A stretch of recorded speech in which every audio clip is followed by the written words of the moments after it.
The NFL draft is officially in the books, which means we're going to be updating our 2025 Dynasty rookie rankings. We have a lot of movement here. These are for super flex leagues, and our tier 1 consists of the same two players that it did coming into the draft. It's going to be Tetairoa McMillan and Ashton Jeanty. Now, I was ahead of the curve in projecting Tet in the top 10. A lot of people were dragging him through the mud, saying he was going to fall out, but he was my 101, and I'm still sticking with that because I think the Panthers are a good landing spot. Bryce Young is a solid quarterback. He gets great team investment. There's little target competition, but I think Coker, Leggett are fine complementary pieces to help him out. And I'm just in love with the prospect. Jeanty, obviously a great player. If you're going to argue Jeanty over McMillan, same here. I'm not going to push back too hard against it. I just don't love the Raiders landing spot. I would have been willing to if McMillan went to the Panthers. If Jeanty went to the Bears, maybe that's me being a little biased, or the Cowboys, or somehow he fell a little further and the Chargers traded up for him. A landing spot like that, yes, I would have been all in, but I don't really love the Raiders landing spot. I think the offense is, okay. You have Pete Carroll there, who has historically been good running the football, but I just don't love an offense run by Geno Smith. I don't really see the direction that they're going in, and it's going to give you a lot of points being scored every year and a lot of sustained drives, which does worry me about Jeanty. Now, in Tier 2, we are going to have Omarion Hampton, who jumps up to my RB2 in the class over TreVeyon Henderson, but I think with Hampton, you just have to put him here because he goes in the first round. It's just been such a safe bet, and he goes to the Chargers, who, like I just talked about, are one of the best landing spots that a running back could get. You have Justin Herbert. You have a guy in Jim Harbaugh who loves to establish the run. You have Led McConkey. They got Trey Harris in the second round. I think the offense is really poised for a big 2025. And Hampton is a great player. He's going to score his points off of, between the tackles, somewhat big plays, 20, 30-yard chunks, and touchdowns. So that's why I didn't love the receiving upside as much with Hampton. But I think if you're going to such a good offense, I'm fine bumping him above Henderson, and this is for full PPR as well. So with that being said, Henderson is going to be my RB3 and 4th overall player, and I was a bit shocked of how high he went. He went 40 to the Patriots, and to me this doesn't really make too much sense schematically. It tells me they are done with Ramondre Stevenson despite signing him to a contract extension. That was without Vrabel. I know he said whatever he said, coach speak, but I just don't think they're in on him. I think Henderson's going to be the guy. He's going to be the pass catcher. It doesn't, it's not like the most obscure fit because you need 2 running backs anyway with Henderson. Henderson's going to be your Jahmyr Gibbs type player, 12, 15 touches, great in the receiving game, which is very good for fantasy, but, I don't really get the Stevenson fit because he's best in the receiving game as well. So either way, the draft capital, I like the Patriots offense with Drake May. I love what they did in the draft. I think they're going to be a lot better in 2025. So Henderson is 4, but my 5, Travis Hunter, could easily jump both of these guys. Going to the Jaguars, and we finally heard a bit more confirmation about where he's going to play. It seems like the Browns viewed him as a wide receiver. They traded him out of that pick. And the Jaguars also view him as a wide receiver, and with how much they gave up to get him, they're going to try and have him play both sides of the football, which I don't know I necessarily like for fantasy, but it makes me fully convinced that there's no way they're just going to be like, all right, Hunter, you're going to be a full-time cornerback now after we invested all this in you. They're going to at least try to have him at receiver and probably play a bit of corner. Like, he's going to play receiver at some point. I think it's going to be a majority of what he does. If that's the case, the talent is there. Hunter's an unreal player. Then at 6, we have Cam Ward, who went 101. It's not as much that I like Cam Ward still, but I have to respect the 101 draft capital. I thought the Titans had a solid draft. I didn't really love what they did, grabbing that receiver from Florida in the 4th round, Chimere DK. I don't really love that, but they did get Elikayo Manor in the 4th. Ward, I'm not the biggest fan of him as a prospect, but you have to respect 101 draft capital when he does have upside, and I acknowledge that. To round out Tier 2, we're going to have Quinshon Judkins, who everyone loves. I think he'll be ranked even higher than this. And he does go to the Browns, and he does get good draft capital too. He went a bit higher than I expected. He went pick 36, I believe. Yeah, 36 to the Browns, which is honestly pretty crazy to me because I did not think they were going to take a running back that high, but gets very good draft capital. Judkins is still a very good prospect. I think he's a solid receiver. Now, the thing with him is they also brought in Dylan Sampson, so it raises the question of what's that split going to be like? How are the two going to be divvied up? But again, I'm not really too worried about that because Sampson was a 4th-round pick. Judkins was a 2nd, so Judkins is clearly going to be the guy. It's just, I don't know if I'm there over Cam Ward and Travis Hunter yet. But same tier for me. I think Judkins is a very good player, and he could handle a bell cow workload or at least be the guy that's getting 200 to 20 carries a year. Dropping down to tier 3, we have Matthew Golden, who I don't really love this fit. He's 8. I don't really love this fit for fantasy. I think it made a ton of sense for the Packers because they need a vertical threat. They need an X receiver. They have so many guys that can play in the slot, so many guys that are complementary players. But Golden gives them, good speed. He can play on the outside, and he's probably the only first-round talent at X receiver besides Tetairoa McMillan. So I think schematically for the NFL, great pick for the Packers. With Golden, though, I do have questions about if that's all he's going to be for fantasy. Is he really ever going to be turning into that target hog? Is it going to be similar to what we saw at Texas, where he's not getting involved on a play-to-play basis? He's a field stretcher. He'll give you some boom-bust games, but you won't necessarily rely on him every single play in every single fantasy game to give you 13, 14, 15 points. I don't know if he can ever be that guy. But I actually do like Golden's tape a bit. I think he's just a very good prospect and shows a lot of flashes.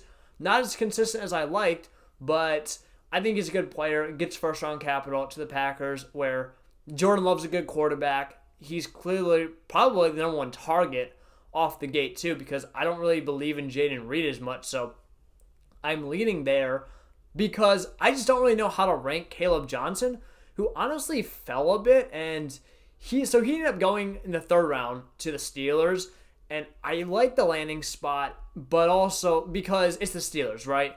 I feel like they just get the most out of the running backs. It makes sense from a style perspective, guy that's not a great pass catcher, but he's good in between the tackles. That's what the Steelers want.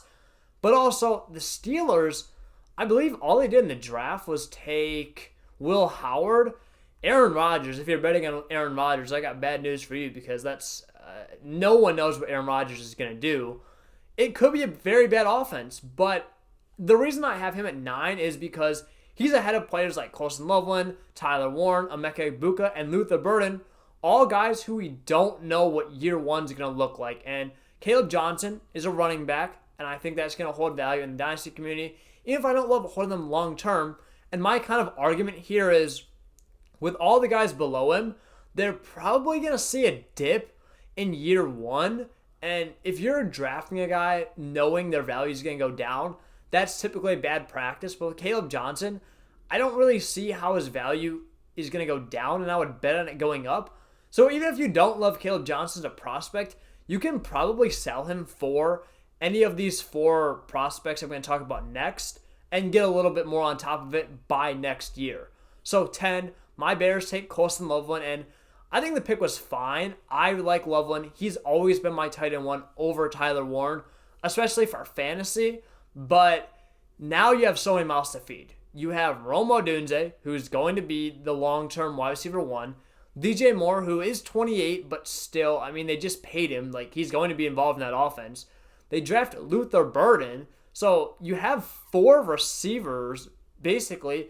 And the thing that I don't get about Loveland is he's not a traditional inline guy. You have Cole Kmet, too, and Cole Kmet's a better blocker, so I think that fit made sense, right? You play Loveland, he's going to be your power slot because you lost Keenan Allen. But now, what's Luther Burden going to do? I'm not saying he can only play slot, but he's not playing over Rome Odunze. He's not playing over DJ Moore. So what are we doing there? I just have so many questions. And I'm putting him over Burden because I love getting matchup nightmares at tight end, getting a positional advantage there. It's hard to trade for a tight end. If you can get an elite guy, the rookie draft is the time to do it, and I really believe in Loveland as a prospect. And also, 10th overall draft capital means they have to have a plan for him, means he's going to get the benefit of the doubt over Luther Burden. And then 11, we have Tyler Warren, who I think is very good. Just the situation where you have Anthony Richardson, you have Daniel Jones. Is it going to get better? I hope. And I just didn't really love Warren as a prospect as well.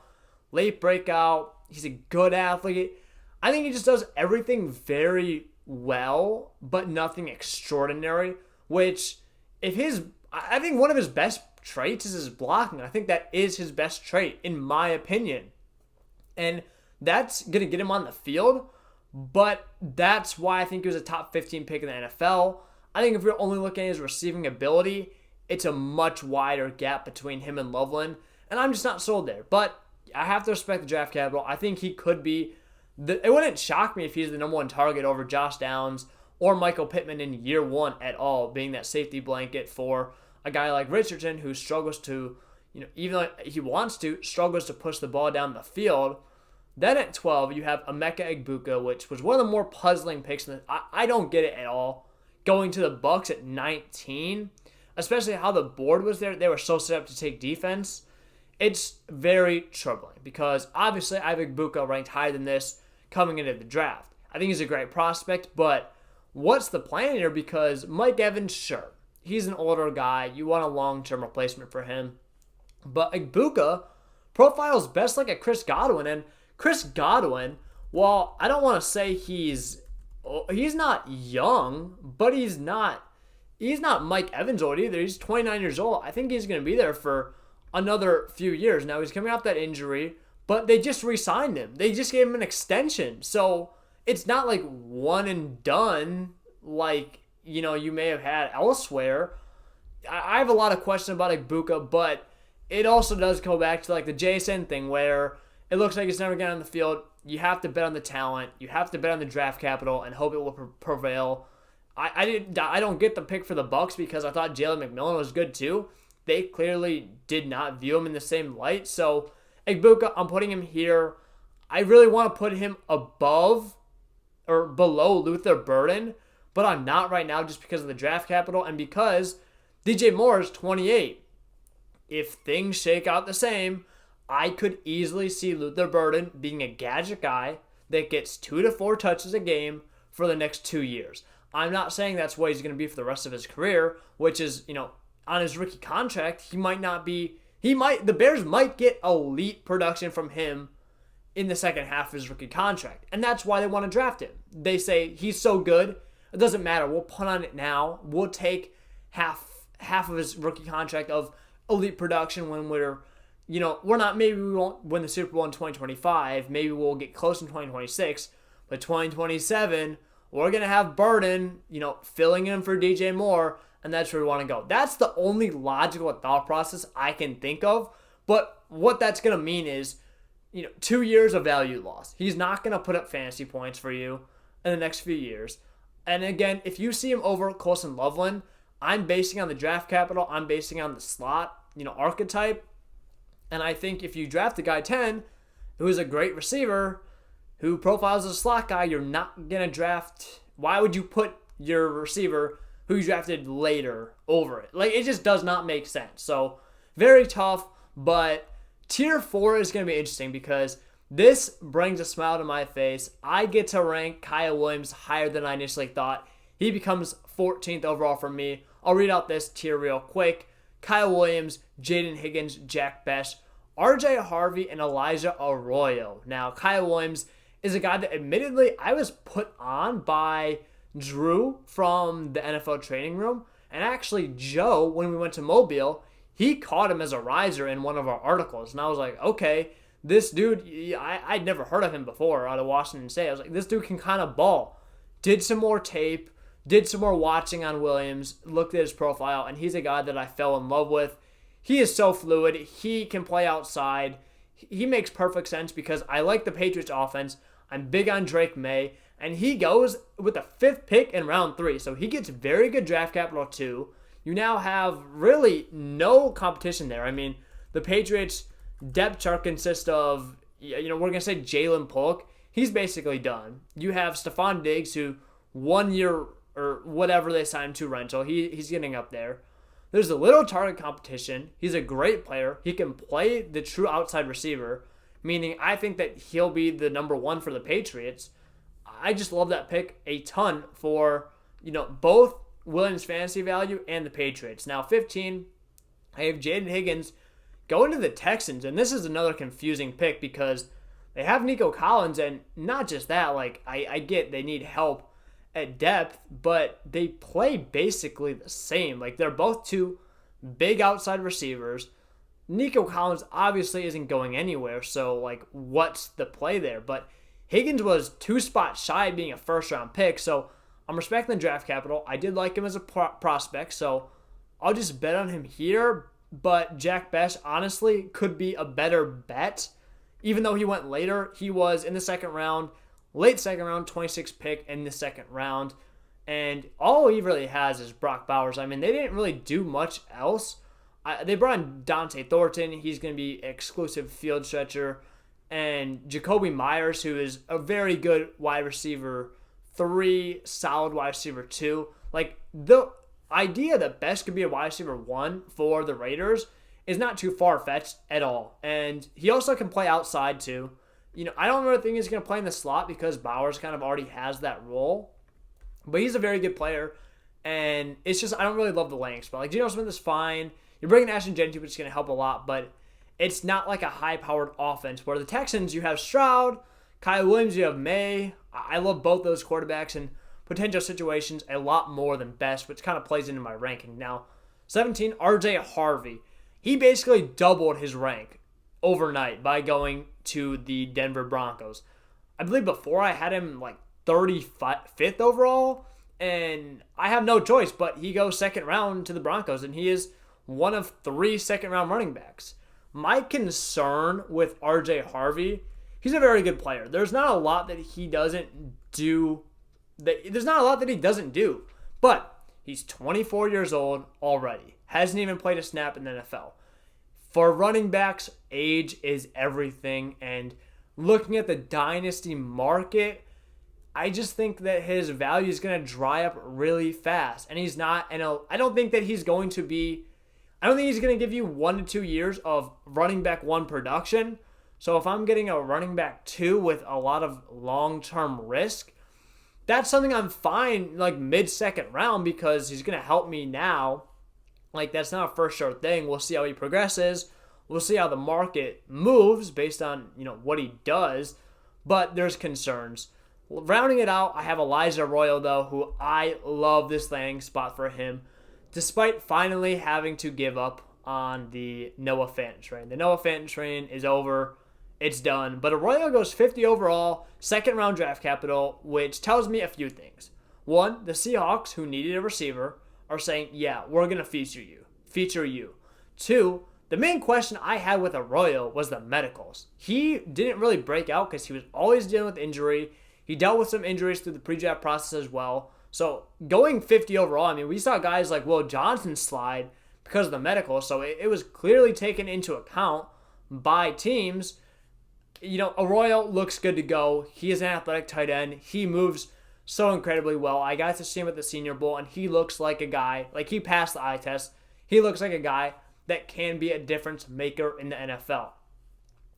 Now, going to Tier 5, we have a very confusing list of players. We'll start this out with Cam Scatterbo 19, Bradshaw Tootin at 20, Jackson Dart 21, Harold Fannin 22, Shadur Sanders at 23, and Jalen Milroe at 24. Now, we'll get Cam Scatterbo, and we can kind of just compare them with Bradshaw Tootin.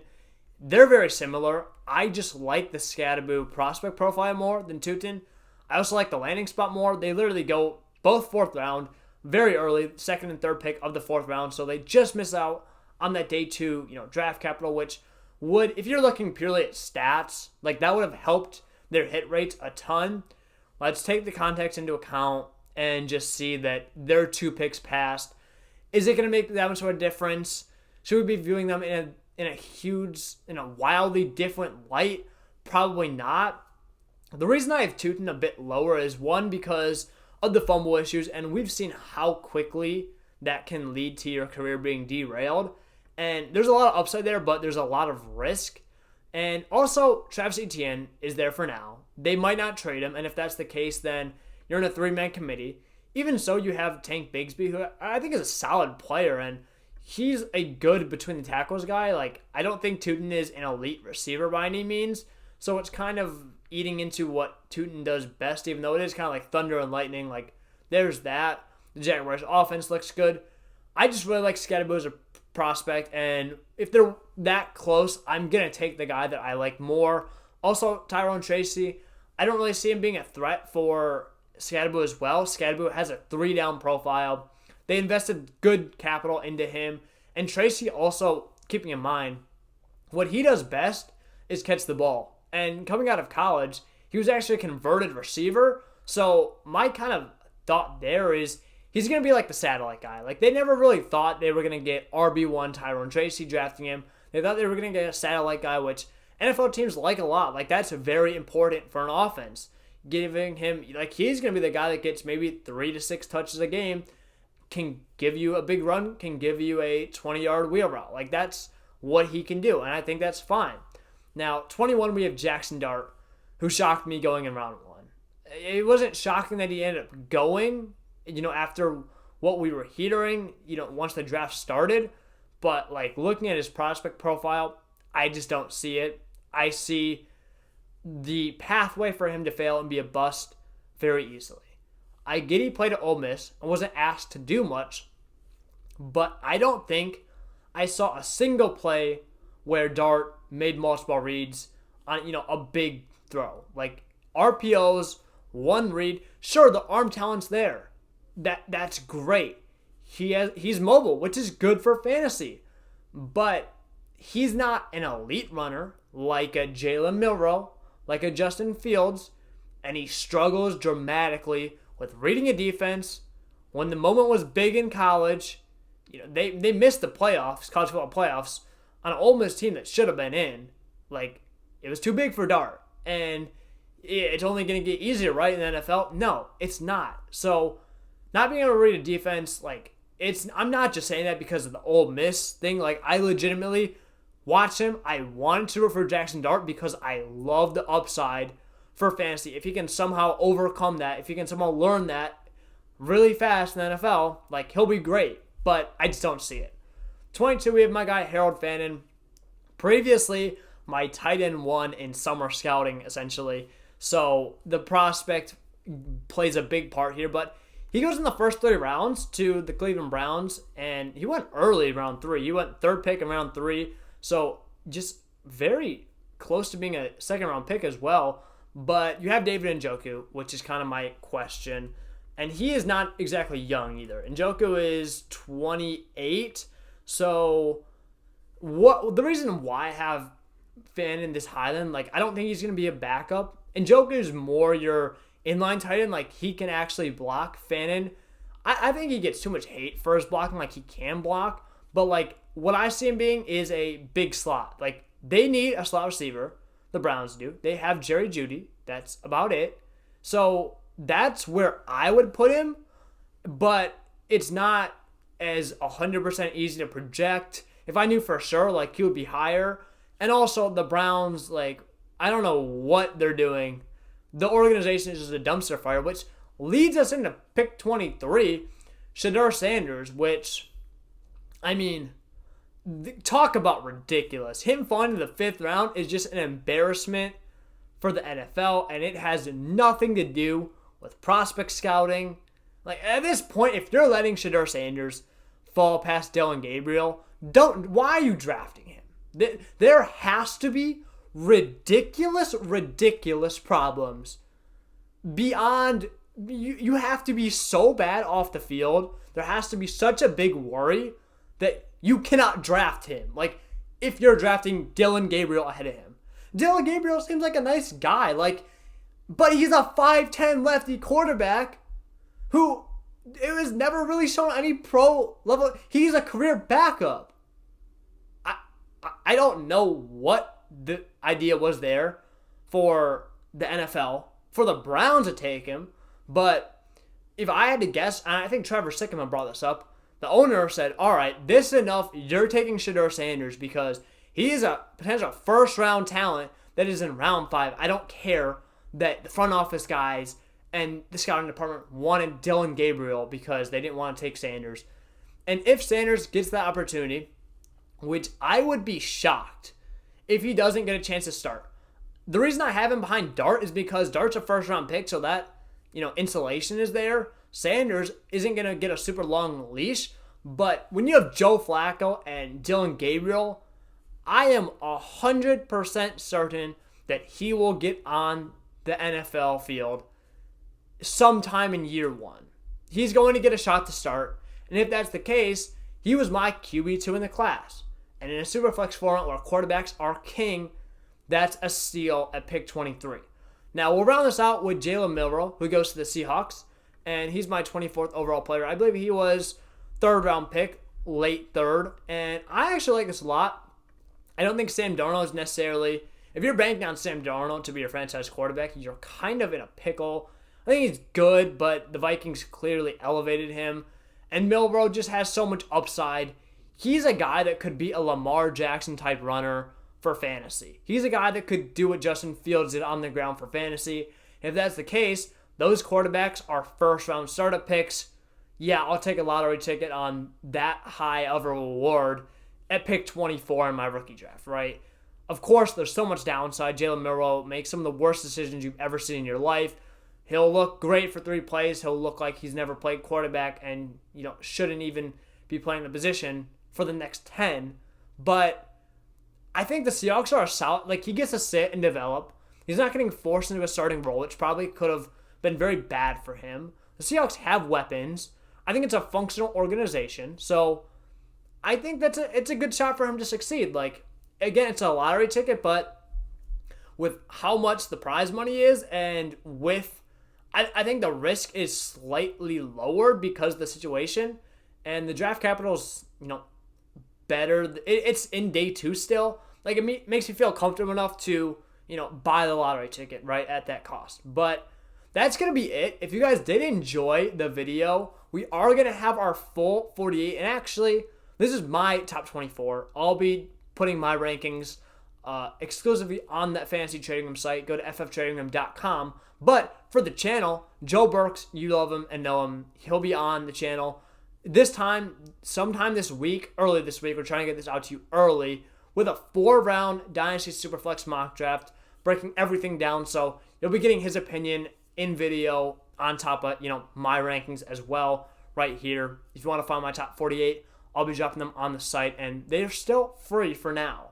So I would highly recommend getting those ASAP before those are completely paywalled and we go to the Fantasy Trading Room, pro membership, probably for next draft season. But again, thank you guys so much for watching. If you did enjoy the video, be sure to like, comment, subscribe, and I'll see you guys in the next one.